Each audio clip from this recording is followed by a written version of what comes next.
Okay, Denny Carter, ladies and gentlemen. Sorry, Denny, that we can't touch you through the Zoom link, as it's been a very touchy show. Also, I don't know if you heard the bad news, but the one-eyed king is mean, which doesn't bode well. I did hear that. Doesn't bode well for the It's not kingdom. what I'm familiar with. Yeah. Did I really say that? Yeah, you did. It's the end of a long week. Yeah. It's the end of a long season, and David and Njoku effed me up the chuckle hole last night. So, as he is prone to do. Yeah. All right, Denny, the mainstream media is hiding Drake Maye from us. What can you tell us about the young Patriots signal caller?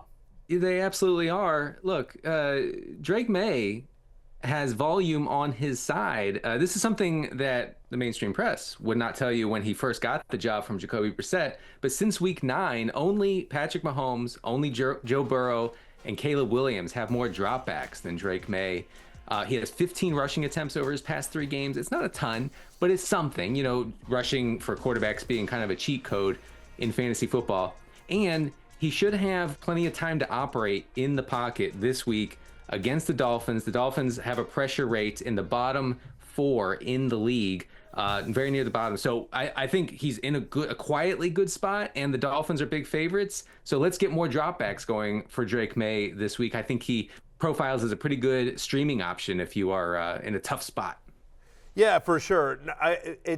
I've scoured the internet. I go to a bunch, I watched CNN for literally 2 straight days, and they didn't mention once that in the 6 starts that Drake Maye has made, he's averaging 41 rushing yards per game.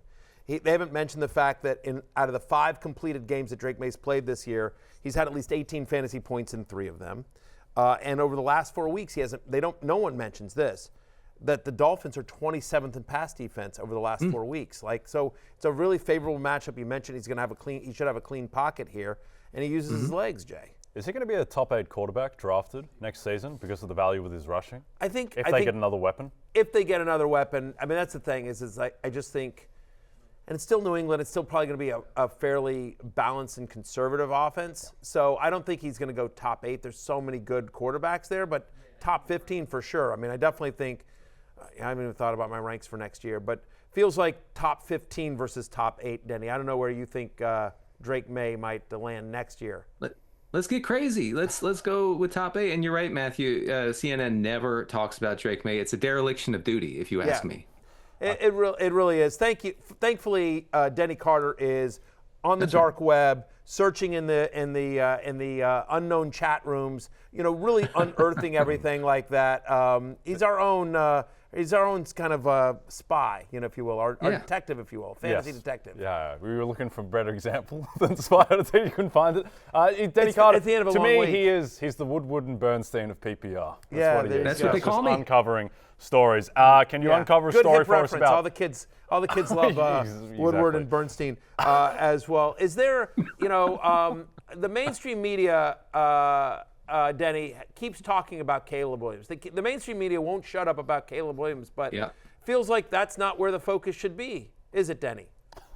No, and this new offensive look for the Bears last week after they parted ways with offensive coordinator Shane Waldron, I think it's good. It's good for DJ Moore, which of course you won't hear in the New York Times. But it's also good for another rookie in Rome Odunze, who's available in 33% of leagues, surprisingly.